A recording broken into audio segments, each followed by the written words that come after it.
Subscription کے button کو دبائیے اور ساتھ بیل آئیکن پر کلک کیجیے تاکہ آپ کو تمام ویڈیو فوراً مل سکیں۔ اس ویڈیو پسند آنے کی صورت میں اسے لائک، کمنٹ اور شیئر کرنا مت بھولیں۔ اس روز شام کو کمانڈو ارسلان اور کمانڈو شیر خان کو تنظیم کی دلی شاہ کے لیڈر کا خفیہ پیغام موصول ہوا، جس میں ان دونوں کو فوری طور پر دلی بلایا گیا تھا۔ یہ پیغام وصول کرنے کے بعد ارسلان نے شیر خان سے کہا، معلوم ہوتا ہے وہاں کوئی ایمرجنسی پیدا ہو گئی ہے، ہمیں آج رات ہی یہاں سے نکل جانا چاہیے۔ شیر خان کہنے لگا، میں تیار ہوں۔ رات کا اندھیرا ہو جانے کے بعد دونوں نے جموں کے دیہاتیوں والا حلیہ بنایا اور خفیہ کمینگاہ سے نکل کھڑے ہوئے۔ ایک خاص مقام تک وہ جنگل میں پیدل چلتے رہے۔ اس کے بعد مجاہد حسن جیپ لے کر موجود تھا، وہ جیپ میں بیٹھ گئے۔ جیپ رات کی تاریکی میں ایک چھوٹی پہاڑی سڑک پر دوڑتی چلی گئی۔ ایک خاص علاقے میں پہنچ کر انہوں نے مجاہد حسن کو واپس بھیج دیا اور ایک ٹیلے کی چڑھائی چڑھنے لگے۔ یہ علاقے دونوں کمانڈو مجاہدوں کے دیکھے بھالے تھے۔ ٹیلے کی دوسری جانب ایک پہاڑی قصبہ تھا۔ رات کے 11 بج رہے تھے۔ ارسلان کہنے لگا، یہاں سے جموں کے لیے لاری ہمیں منہ اندھیرے ہی مل سکتی ہے، کوئی بات نہیں۔ شیر خان نے کہا، ہم یہاں جنگل میں کسی جگہ انتظار کرتے ہیں۔ وہ سڑک سے ہٹ کر ایک جگہ درختوں کے نیچے بیٹھ گئے۔ شیر خان کہنے لگا، ارسلان تم کچھ دیر کے لیے سو جاؤ، میں جا کر پہرا دیتا ہوں۔ اس کے بعد تم جا کر پہرا دینا اور میں کچھ دیر آرام کر لوں گا، اچھا خیال ہے؟ اور کمانڈو ارسلان وہیں گھاس پر لیٹ گیا۔ تھوڑی ہی دیر کے بعد اس کے ہلکے ہلکے خراٹوں کی آواز آنے لگی۔ وہ گہری نیند سو چکا تھا۔ کمانڈو جب اپنی مہم پر مصروف عمل ہوتے ہیں تو اس قسم کے موقعوں کو ہاتھ سے نہیں جانے دیتے۔ انہیں جب کبھی ایسا موقع ملتا ہے تو فوراً تھوڑی دیر سو جاتے ہیں۔ 2 گھنٹے کے بعد ارسلان کی اپنے آپ آنکھ کھلی۔ تاریکی میں اس نے شیر خان سے پوچھا، میرا خیال ہے میں 1-1.5 گھنٹہ ضرور سویا ہوں۔ شیر خان نے مسکرا کر کہا، تمہارا خیال درست ہے۔ ارسلان اٹھ کر بیٹھ گیا اور بولا، اب تم آرام کر لو۔ اور شیر خان بھی وہیں لیٹ گیا۔ تھوڑی دیر کے بعد وہ بھی سو گیا۔ کمانڈو ارسلان بیٹھا سوچ رہا تھا کہ لیڈر نے انہیں دلی کس لیے بلایا ہے۔ کوئی اہم کام ہی ہوگا، ورنہ کشمیر کے محاذ سے کسی کمانڈو مجاہد کو پیچھے نہیں بلایا جاتا۔ دلی میں ان کے کچھ رضاکار کمانڈو ہر وقت موجود رہتے ہیں۔ یہ بڑا حساس مشن ہوگا جس کے لیے لیڈر نے اپنے ہاں کے آدمیوں کو چھوڑ کر صرف ارسلان اور شیر خان کو خاص طور پر دلی بلایا تھا۔ ارسلان اور شیر خان کے پاس بھارتی کرنسی کی شکل میں کافی رقم موجود تھی کہ وہ جلندھر یا امرتسر سے بذریعہ طیارہ بھی دلی جا سکتے تھے، مگر بھارتی بریگیڈیئر جگموہن کے گم ہو جانے اور اس کی بیٹی کی اغوا اور اس کی واپسی کے بعد ایئرپورٹ پر خاص طور پر سیکیورٹی سخت کر دی گئی تھی۔ چنانچہ انہوں نے یہی فیصلہ کیا تھا کہ وہ جموں شہر سے براستہ پٹھان کوٹ امرتسر جانے والی بس نہیں پکڑیں گے۔ اس کی بجائے وہ شہر سے باہر جموں سری نگر روڈ پر کافی دور آگے جا کر امرتسر جانے والی بس میں سوار ہو جائیں گے۔ اس طرح وہ جموں میں پولیس کی چیکنگ سے بچ جائیں گے۔ چنانچہ منہ اندھیرے وہ قصبے کے لاری اڈے پر آ گئے۔ یہاں سے جموں جانے والی لاری میں سوار ہو گئے۔ اس وقت ابھی صبح نہیں ہوئی تھی۔ پچھلی رات کا اندھیرا چاروں طرف چھایا ہوا تھا۔ ارسلان نے پرانے کمبل اور شیر خان نے ایک میلے سے کھیس کی بکل مار رکھی تھی۔ لاری کا سفر کافی لمبا تھا، باقی رات انہیں راستے میں ہی گزر گئی۔ اگلا سارا دن لاری پہاڑیوں میں سفر کرتی رہی۔ دوپہر ہوئی تو لاری جموں توی کے نیم پہاڑی میدانی علاقے میں داخل ہو چکی تھی۔ جموں شہر سے 2-3 میل ادھر ہی کمانڈو ارسلان اور شیر خان لاری سے اتر گئے اور سڑک سے ہٹ کر غیر آباد علاقے میں چل پڑے۔ انہیں جموں شہر سے آگے پٹھان کوٹ امرتسر جانے والی سڑک پر پہنچنا تھا۔ دونوں اس نیم پہاڑی علاقے سے بخوبی واقف تھے۔ راستے میں ایک جگہ سے توی کا دریا آ گیا۔ یہاں دریا ایک بڑی ندی کی شکل میں تھا۔ ایک پل پر سے انہوں نے دریا پار کیا اور دوسری طرف چل پڑے۔ سورج غروب ہو رہا تھا جب وہ ایک سڑک پر نکل آئے۔ یہ سڑک امرتسر پٹھان کوٹ روڈ تھی۔ جموں شہر سے وہ 3-4 میل آگے نکل آئے تھے۔ یہاں سڑک کے کنارے ایک جگہ بیٹھ کر وہ جموں سے آنے والی اور امرتسر جانے والی لاری کا انتظار کرنے لگے۔ کوئی آدھے گھنٹے کے بعد ایک لاری دور سے آتی دکھائی دی۔ کمانڈو ارسلان نے اسے ہاتھ کا اشارہ کیا۔ لاری ان کے قریب آ کر رک گئی۔ دونوں اس میں سوار ہو گئے۔ جموں شہر کی سخت چیکنگ سے تو وہ بچ گئے تھے۔ اب ایک ہی خطرہ تھا کہ راستے میں چیک پوسٹ نہ ہو، کیونکہ ایک تو یہ سارا حساس علاقہ تھا، دوسرے پیر پنجال کے فوجی کیمپ کی واردات ہو چکی تھی، جہاں کشمیری مجاہدوں نے پورے بھارتی کیمپ کو اڑا دیا تھا۔ پٹھان کوٹ کے اڈے پر پولیس ضرور موجود تھی، مگر باقاعدہ مسافروں کی چیکنگ نہیں ہو رہی تھی۔ ارسلان اور شیر خان لاری میں ہی بیٹھے رہے۔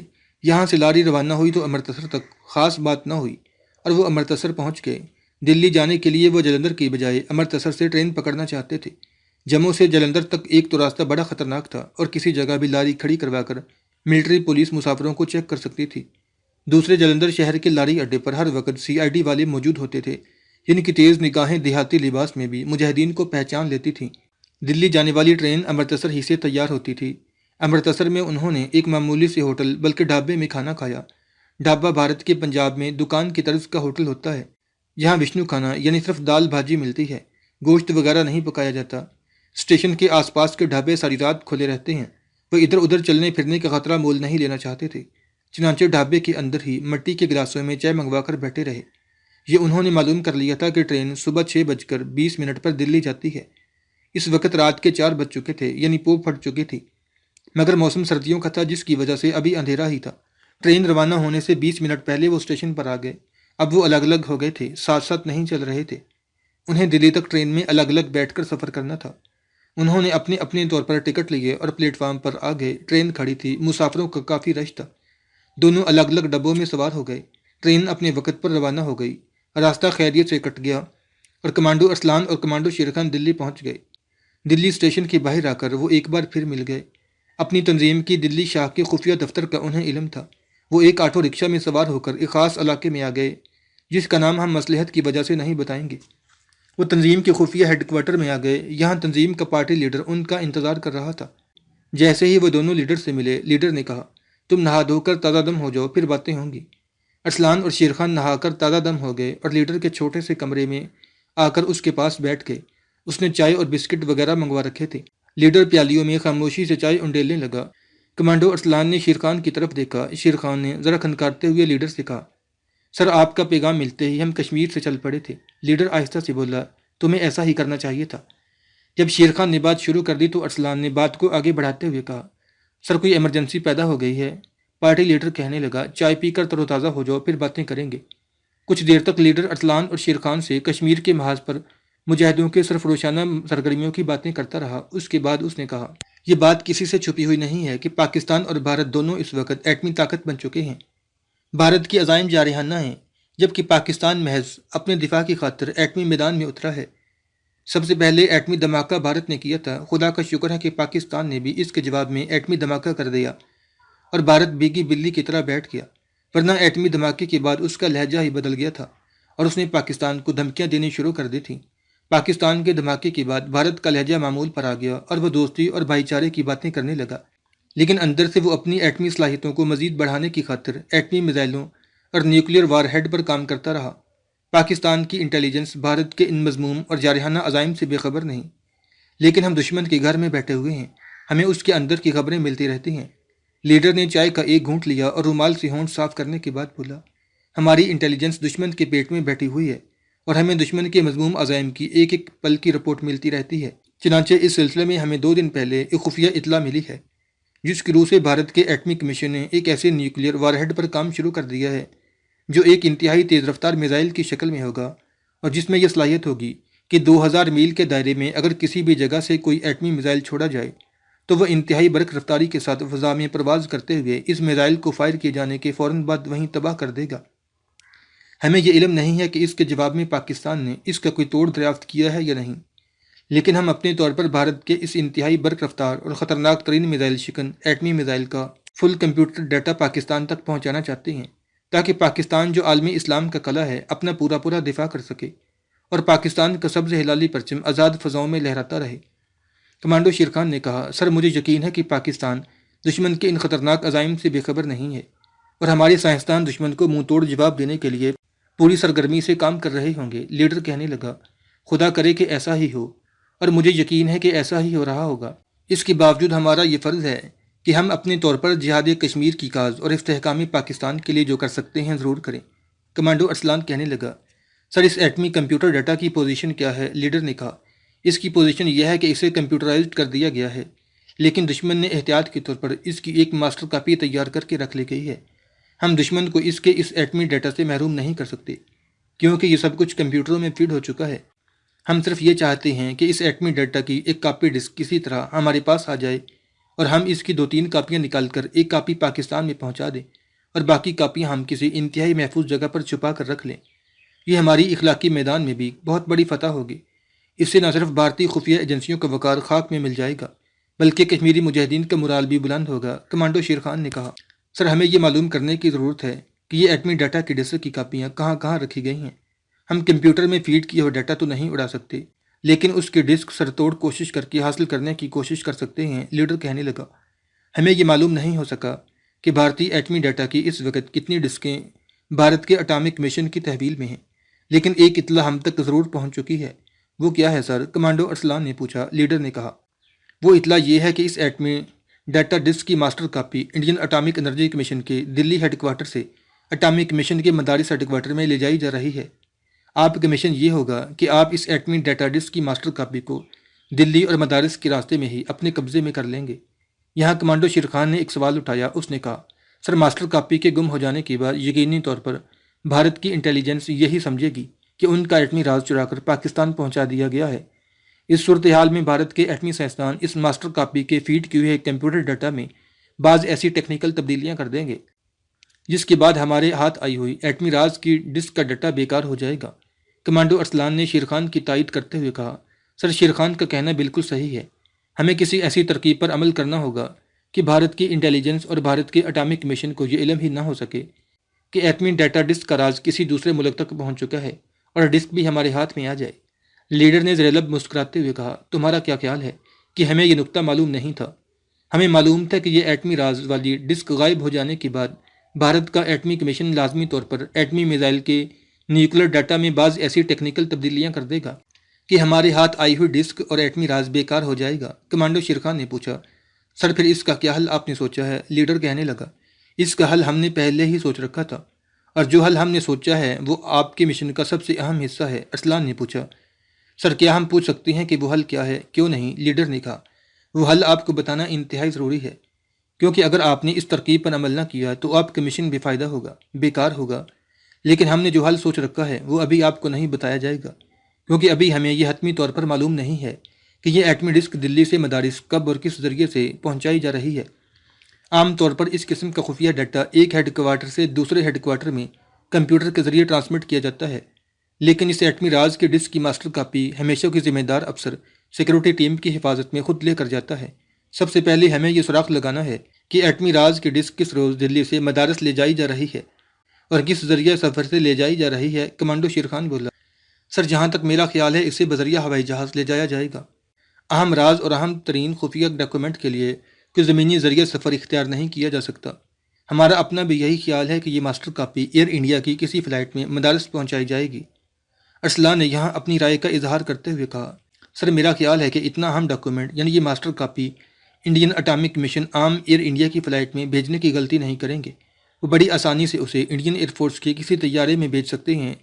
لیڈر نے مسکراتے ہوئے کہا، انڈیا کی انٹیلیجنس اتنی بیوقوف نہیں ہے، اسے معلوم ہے کہ کشمیری مجاہدین کی انٹیلیجنس سارے بھارت میں پھیلی ہوئی ہے اور ہمارے آدمی بھارت کے ہر ایئرپورٹ پر موجود ہوتے ہیں، اور جب وہ اٹامک مشن کے کسی سویلین افسر کو انڈین ایئر فورس کے طیارے میں سوار ہوتے دیکھیں گے تو قدرتی طور پر انہیں شک پڑے گا کہ اس فلائٹ کے ذریعے کوئی اہم راز لے جایا جا رہا ہے، اور مجاہد اس جہاز کو تباہ کرنے کی ضرور کوشش کریں گے۔ اگر جہاز کو تباہ نہ کیا جا سکا تو کم از کم مجاہدین کی انٹیلیجنس اس سویلین اٹامک آفیسر کے پیچھے ضرور لگ جائے گی۔ چنانچہ مجھے یقین ہے کہ یہ ماسٹر کاپی ایئر انڈیا کی کسی عام فلائٹ میں مدارس پہنچائی جائے گی۔